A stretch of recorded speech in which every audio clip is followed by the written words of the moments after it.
Jesus, pelgrim van vrede. Dit sien jy reeds op daardie eerste Sondag direk nadat hy die dood opgestaan het. Toe Jesus weer kyk, toe vat die twee mense van Emmaus die pad terug na hulle dorp van verlore drome. Hulle was ontnugterd. Hulle het gedink Jesus is steeds dood. Hulle het gedink die graf is steeds vol, maar dit is die pelgrim van vrede wat saam met mense loop, saam met, jy kan dit maar noem, stikkendes, ontnugterdes, yesterday's heroes, mense wat hoop verlore is en wat besig is om al dieper in die modder in te sink. Toe stap Jesus saam Emmaus toe en toe laat hy hulle toe om hulle harte uit te praat. Jy moet gaan lees daar in Lukas 24, die pelgrim van vrede kan dit vat, dat jy jou seer, jou swaar, jou klein geloof, jou ongeloof, jou verbitterdheid, jou wat ook al met hom deel. Hy loop saam met jou totdat jy jou hart uitgepraat het. En weet jy wat doen Jesus toe? Toe maak hy die woord oop. Toe begin hy met hulle vanuit die woord praat. Ja, vir Jesus is die woord in sy hart en dit is op die pad. Dis waar jy die pelgrim van vrede raakloop, in die regte lewe, langs die lewenspad, met sy woord in die hand en in die hart, as salf, as genesing, as troos, as padwyser. En dan loop Jesus saam met hulle al die pad tot in Emmaus. En weet jy wat doen hy daar?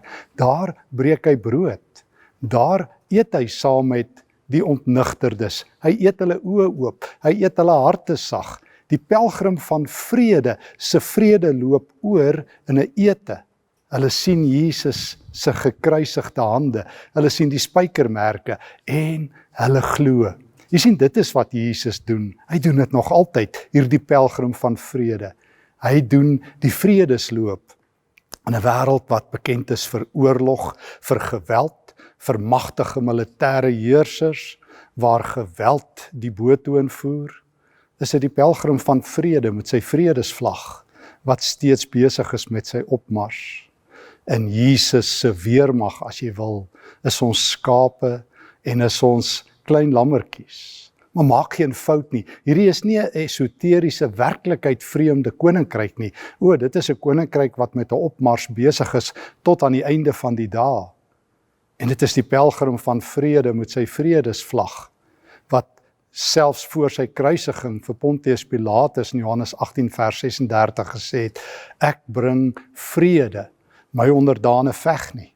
Kom loop saam met hom. Hy loop jou uit jou donkerte, hy loop jou uit jou klein geloof, hy loop jou uit jou twyfel uit, hy loop jou oop oë in God se arms in, hy eet saam met jou, hy vee jou trane af, hy maak die skrifte vir jou oop, hy steek jou hart aan die brand met liefde vir God, soos wat Jesus in Lukas 24 met die mense van Emmaus gemaak het.